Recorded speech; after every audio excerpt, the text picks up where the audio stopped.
सो biodiversity यानी कि जैव विविधता, इस धरती पर जितनी भी डिफरेंट फॉर्म्स ऑफ लाइफ है, चाहे वो बैक्टीरिया हो, चाहे वो एनिमल्स हो, चाहे वो इंसेक्ट्स हो, चाहे वो बर्ड हो, फ्लोरा एंड फाउना, जो कुछ भी है, ये सब कुछ बायोडाइवर्सिटी के अंतर्गत आते हैं। एक इंसान की अगर हम बात करें तो हम लोग जो हैं बायोडाइवर्सिटी पर बहुत ज़्यादा डिपेंडेंट है, क्योंकि आप देखिए हमें जो फूड मिलता है, हमें जो मेडिसिन मिलती है, हमारे कपड़े, हमारे जूते, हमारे चप्पल, ये जो कुछ भी चीज़ें हैं हमारे पास, ये सब कुछ इस बायोडाइवर्सिटी से ही तो हमने ली हैं। लेकिन आज इनका अस्तित्व, ये जो बायोडाइवर्सिटी है ना, ये खतरे में आ गए हैं। आप देखिए हम इंसानों ने कितना ज़्यादा अत्याचार किया है इस प्रकृति पर। हमने लोहा निकाल लिया धरती से, बहुत सारे फल फ्रूट्स निकाल लिए, पेड़ों के पेड़ काट दिए, बड़ी बड़ी गगनचुंबी इमारतें खड़ी कर दी, इंडस्ट्रीज पे इंडस्ट्रीज डाल दी, जानवरों को उनका हक नहीं दिया, पेड़ों को उनका हक नहीं दिया। तो आने वाले समय में हमारे साथ बहुत कुछ गलत होने वाला है। बहुत सारी जो स्पीसीज हैं प्लांट्स की, एनिमल्स की, वो खतरे में हैं। आप सोचिए, अगर हमने ये सब कुछ करना शुरू कर दिया, अगर हम जिस तरीके से हम रिसोर्सेज को एक्सप्लॉइट कर रहे हैं, अगर ये चलता रहा ना, तो आने वाले 30 साल बाद, 40 साल बाद जो हमारी पीढ़ी होगी, जो हमारे फ्यूचर जनरेशन होगी। आपको पता है एक चीज़ है ना कि किसी ने कहा था कि यार आने वाला जो विश्व युद्ध होगा, वर्ल्ड वॉर 3, WW3, वो पानी के लिए होगा। तो हमें इस चीज़ को समझना होगा। सिर्फ पानी की बात नहीं है, नेचुरल क्लाइमेट की बात है। इतनी सारी जो अनस्टेबिलिटी क्रिएट हो रही है क्लाइमेट में, नेचर में, तूफान, अर्थक्वेक, ये सब कुछ क्यों हो रहा है? हमारे रिसोर्सेज को एक्सप्लॉइट करने के कारण। हमारा ध्यान ही नहीं है बायोडाइवर्सिटी के कारण। हम बस ह्यूमन सेंटर्ड, हमें क्या चाहिए, क्यों चाहिए, इसके बहुत सारे रीजंस हैं जो हम आने वाले टाइम इसी वीडियो में हम बात करेंगे आगे। और आज जो चीज़ें हम इजीली एक्सेसिबल कर पा रहे हैं ना, आने वाली जो हमारी फ्यूचर जनरेशन होगी, उसके लिए एक ख्वाब होगा कि अरे बाप रे, हमारे पूर्वजों के पास ये सब चीज़ें थी, और वो हमको ब्लेम करेंगे कि आप लोग इतने मैच्योर थे, आप इतने साइंटिफिकली ग्रो हो चुके थे, अगर आप कुछ सोल्यूशन निकालने की कोशिश करते तो आप कर सकते थे, लेकिन हम लोगों ने नहीं किया। आज जो चीज़ हमें इजीली एक्सेसिबल है, जैसे पानी, जैसे पेड़ पौधे, जैसे मेडिसिन, आने वाले समय में ये म्यूजियम में रखी जाएंगी। लोग देखेंगे, ओ माय गॉड, उस ज़माने में ये चीज़ें इतनी सस्ती मिलती थी, ओ गॉड, और हम पर ब्लेम आएगा। आने वाली पीढ़ी हमें ब्लेम करेगी। सिर्फ पीढ़ियों के लिए नहीं, हमें सस्टेनेबल डेवलपमेंट की ओर ध्यान देना होगा, हमें बायोडाइवर्सिटी पर ध्यान देना होगा। आइए आज हम बात करने वाले बायोडाइवर्सिटी कितनी ज़्यादा ज़रूरी है हमारे लिए, हम उस पर कितने ज़्यादा डिपेंडेंट हैं, बायोडाइवर्सिटी का लॉस क्यों हो रहा है और इससे कैसे बचा जा सकता है। अगर आपका इस फील्ड में इंटरेस्ट है तो बहुत अच्छी बात है, आपको ये वीडियो बहुत पसंद आएगा। बट अगर आपका इसमें इंटरेस्ट नहीं है, तभी भी मैं आपसे रिक्वेस्ट करता हूँ कि ये वीडियो देखिए, आपको बहुत कुछ नॉलेजेबल और बहुत कुछ चीज़ें, बहुत वैल्यूएबल कंटेंट मिलेगा। आई होप कि आप ये वीडियो लास्ट तक देखें, ना कि मेरे लिए। सो अब तक हम बायोडाइवर्सिटी समझ चुके हैं। जितनी भी जिंदा चीज़ें, different life forms on earth है, चाहे वो एनिमल्स हो, चाहे वो प्लांट्स हो, चाहे वो इंसेक्ट्स ही क्यों ना हो, चाहे वो माइक्रोस्कोपिक ऑर्गेनिज्म लाइक बैक्टीरिया ही क्यों ना हो, ये सब कुछ इस बायोडाइवर्सिटी का हिस्सा है। इस बायोडाइवर्सिटी में पाई जाने वाली हर एक चीज़ एक दूसरे पे डिपेंडेंट है। इवन बैक्टीरिया भी हमारी इस बायोडाइवर्सिटी का एक हिस्सा है, और वो भी एक बहुत ही यूनिक और इम्पॉर्टेंट रोल प्ले करते हैं। एनिमल्स एक बहुत इंपॉर्टेंट रोल प्ले करते हैं। हम सभी जो हैं एक दूसरे पे डिपेंडेंट है। ये सारी चीज़ें हमें बहुत इंट्रीगेटली समझनी होगी। सोचिए, प्लांट्स किसी चीज़ पे डिपेंडेंट है, हम लोग किसी चीज़ पे डिपेंडेंट है, हम प्लांट्स पे डिपेंडेंट है, हमें वहाँ से मेडिसिन मिलती है, हमें फूड मिलता है। हम एनिमल्स पे भी डिपेंडेंट है, एनिमल्स किसी और चीज़ पे डिपेंडेंट है। और एक चीज़ यहाँ पे याद रखिए, हमें जैसे कि पानी जो है हमें वो नेचर में मिलता है, और ये भी बायोडाइवर्सिटी का एक हिस्सा है। अगर एक भी कड़ी कमज़ोर पड़ती है, हम सभी एक चेन का हिस्सा हैं, अगर एक भी चेन कमज़ोर पड़ती है ना, तो उसके पीछे की जो स्पीसीज़ है और उसके आगे की जो स्पीसीज़ है वो भी खतरे में पड़ जाती है। सो ये तो मैंने आपको सिर्फ एक डायरेक्ट चीज़ बताई जिससे हम बायोडाइवर्सिटी से कनेक्टेड हैं, जो हमें दिखाई देती है। बट अपार्ट फ्रॉम दैट ऐसी बहुत सारी चीज़ें हैं जो हमें इस बायोडाइवर्सिटी से मिलती हैं इनडायरेक्टली। सोचिए, मिट्टी का जो कटाव होता है वो इस बायोडाइवर्सिटी के कारण रुकता है। क्यों? क्योंकि ये जो पेड़ है ना, ये मिट्टी को पकड़ के रखते हैं, जिसके कारण सॉइल इरोजन अवॉइड होता है। इसके अलावा जो क्लाइमेट में जो सीजन्स चलते हैं, ये जो स्टेबिलिटी है, जो न्यूट्रिशन साइकिल चलती है, ये जो रेन साइकिल चलती है, ये जो विंड साइकिल चलती है, ये भी बायोडाइवर्सिटी का एक हिस्सा है।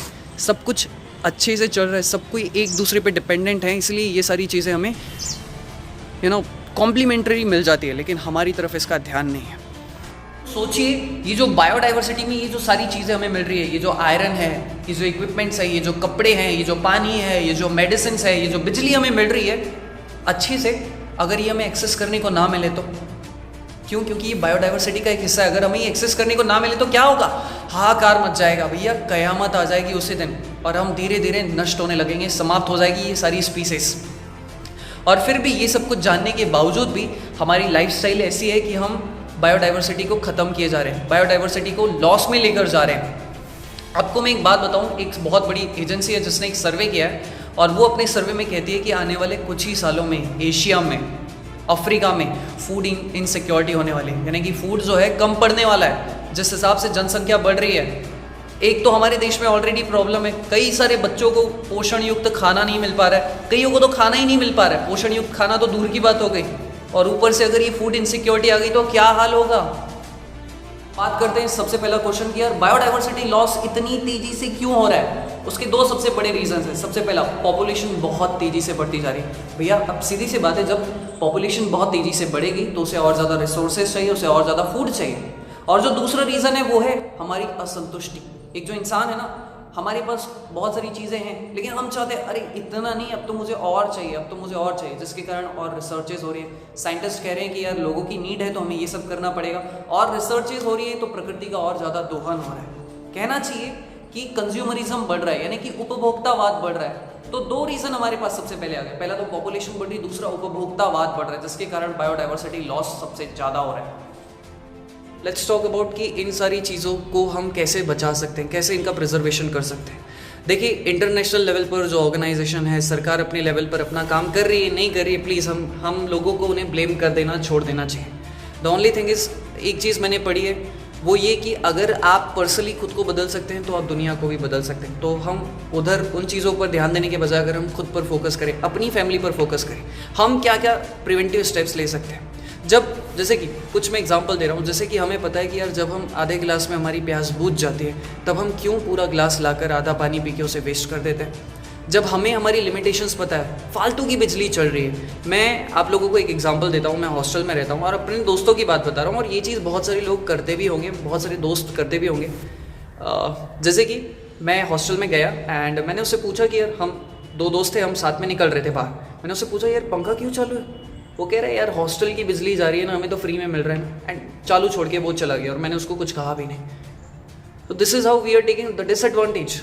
ठीक है भैया, फ्री में मिल रहा है तो हम उसकी कदर नहीं कर रहे हैं, तो वो लाइट तो वेस्ट हो ही रही है। चलो ठीक है, आपको फ्री में मिल रही है, लेकिन इसका मतलब ये थोड़ी कि आप उसका दुरुपयोग करोगे। तो ये चीज़ें हैं जो हमें रोकनी चाहिए, जो हम पर्सनल लेवल पर कर सकते हैं। बेवजह पानी का बहाव करना, सुबह सुबह ब्रश कर रहे हैं और पानी चले जा रहा है। कुछ लोग तो ऐसे होते हैं कि डिप्रेशन में है या कहीं पे है, या कुछ उनकी आदत ही होती है नहाए जा रहे हैं, 1 बाल्टी 2 बाल्टी 3 बाल्टी। जब हमें पता है कि यार 1 बाल्टी में हमारा काम हो जाता है, हमारी बॉडी क्लीन हो जाती है, फिर हम क्यों इतनी सारी बाल्टियों पर पानी वेस्ट करते हैं। सो ये बहुत सारे लोग करते हैं, हो सकता है मैं भी इनमें से कोई गलती करता हूँ। सो प्रण लेते हैं कि यार इन सारी चीज़ों से हम बचने की कोशिश करेंगे। और एक और चीज़, मैंने आप लोगों को याद है मैंने कहा था 2 रीज़न है, उसमें से एक रीज़न था कंज्यूमरिज्म, यानी कि उपभोक्तावाद। जब आपको पता है कि ठीक है मुझे 2 जूतों में काम चल जाता है, मुझे 2 चप्पल में काम चल जाता है, फिर भी हम स्टॉक लगाए जा रहे हैं, और कपड़े चाहिए, और जूते चाहिए, और ये गैजेट चाहिए, इसे कहते हैं कंज्यूमरिज्म। और बेवजह हम खरीद रहे हैं तो सामने वाला बना रहे हैं, और प्रकृति का दोहन होते जा रहे हैं। भले डायरेक्टली आप माने ना माने, ये चीज़ बहुत क्राइसिस लेकर आने वाली है। जब हमें पता है कि यार 6 जोड़ी कपड़े में हमारा काम चल सकता है, 4 जोड़ी 5 जोड़ी कपड़ों में हमारा काम चल सकता है, दैट्स इट, ओके ना यार। इतने कपड़े लेके क्या करोगे, किसको शो करना है। ये चीज़ बहुत बड़ा क्राइसिस लेकर आने वाले कुछ सालों में। और अब फाइनली बात करता हूँ यार पॉपुलेशन क्वेक, यानी कि जनसंख्या विस्फोट। तो इस पर भी अगर हम काम कर सकें तो सरकार इस पर काम कर रही है, और हम लोगों को भी इस पर काम करना चाहिए। अगर हम इन चीज़ों को समझ सके तो आने वाले समय में पॉपुलेशन को बहुत हद तक कंट्रोल में लाया जा सकता है। नहीं तो आप जानते हैं कि ऐसा अनुमान लगाया गया है कि भारत की जो जनसंख्या है वो ओवरकम कर लेगी चाइना को 2030 के आसपास में। तो हमें इस चीज़ का बहुत ज़्यादा ध्यान रखना चाहिए, क्योंकि आज देखिए हमारी सरकार क्या कहती है, बच्चे 2 ही अच्छे। आने वाले कुछ सालों बाद अगर यही हाल चलता रहा ना, जिस पे इससे हम निकल रहे हैं आगे, तो सरकार कहेगी बस अभी 1 ही बच्चा। और अगर ये भी सरपास हो गया ना तो सरकार कहेगी फिर आप समझ गए होंगे। सो हमें इन सारी चीज़ों पर काम करना चाहिए। आई होप कि आपको मेरी बात समझ में आ गई होगी।